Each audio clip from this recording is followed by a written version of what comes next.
Treat him as a king. Honor him. It is what God keeps that is kept.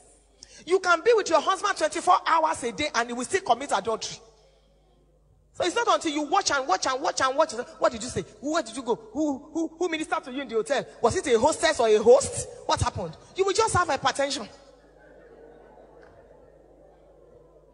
Build your marriage on trust. And when you are trusted, don't betray the trust. Don't betray the trust. When I speak along this line, I always say that there are three things inside every man. And 3 things inside every woman. Number 1 is a king that wants to reign. Let your husband reign. He's been beaten by the vicissitudes of life, by all kinds of things. When he comes into the house, let him meet a loving wife. Let him meet a wife that has been waiting to receive him. As a woman, pamper your husband.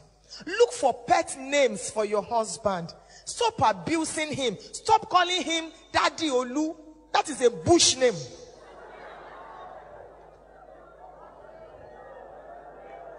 Before those children came, he's been a darling to you.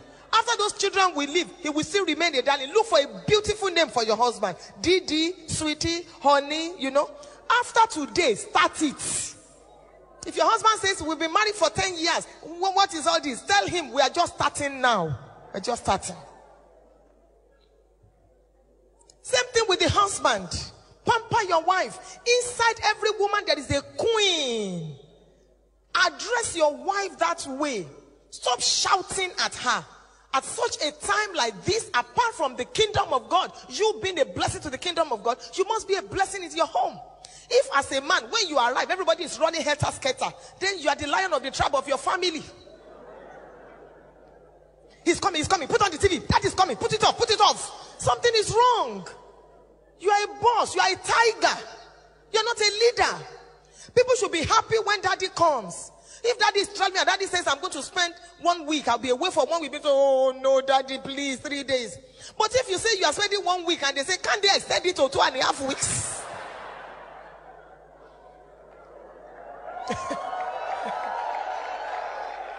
That means when you are not home, there is peace. Treat your husband like a queen. I've said it here before. Every day I greet my husband to, I kneel down to greet him, and I call him all kinds of names. All kinds of names.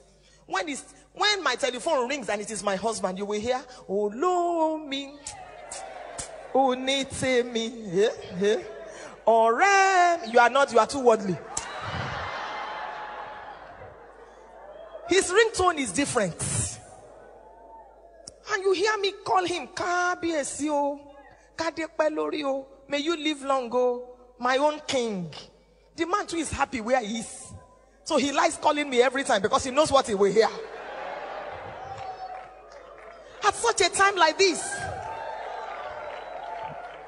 you must be an award-winning husband or award-winning wife. You must be missed when you are away. It's important for you to celebrate one another and to build your homes. Look at your children. If you want to know the kind of marriages your children will have, just take a good look at your own.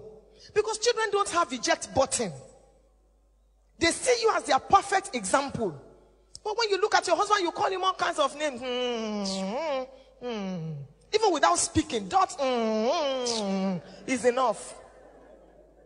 You shout at her, are you blind? Are you deaf? Are you this? Come on, go there. When Reverend called husbands, you came out in church last Sunday. You too, eh? You too, you came out.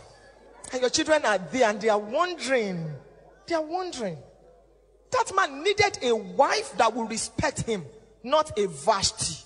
And there are many Vashtis today, they have been dethroned, and Esthers are taking their places. May that not be your portion.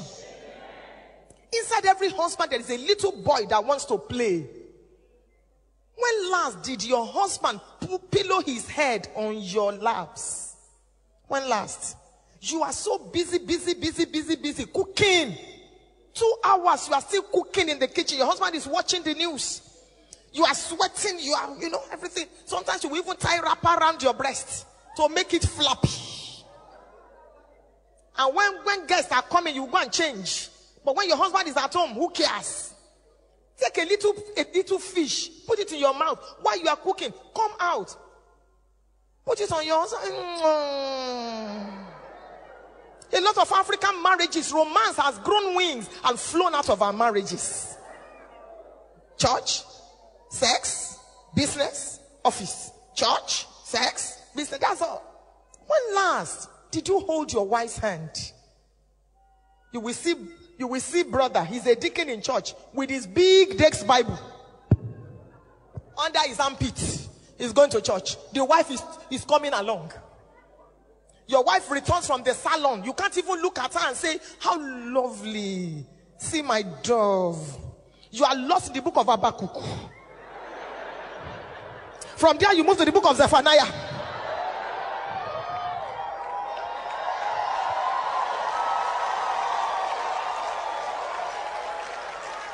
Because Reverend Sam told you that you'll be leading the ushers department, for the next 1 year. Come down a little from cloud 9 and touch your wife.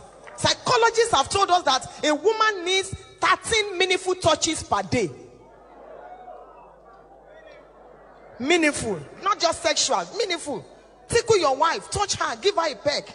My husband is a bishop. He pastors thousands of people. He still he carries me on his back and flings me around. I feel good. I feel very good. One day I noticed that it's been a long time since he carried me like that. So I said, hello, darling. I need to take one hat from, I keep my hats on the wardrobe. So I said he should lift me up. He lifted me. I needed the green hat. I found it. I said, push me up again. Push me up. He said, have you not found it? I said, push me a little inside. When last did you lift your wife up? Some of you, since your wedding day. That was the last time you. He said, she's so fat now. If you can't lift her up, put her a little. Let her legs be, be dragging. At least let her feel it. And some of you women, I hope singles won't hear this. When last did you allow your husband to suck your breasts?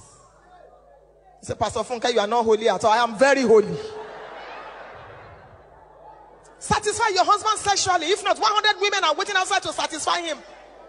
You are looking at me strangely. Don't you suck your wife's breasts? Why are you pretending? Because Reverend Sam is here. Come on, give the Lord a big hand.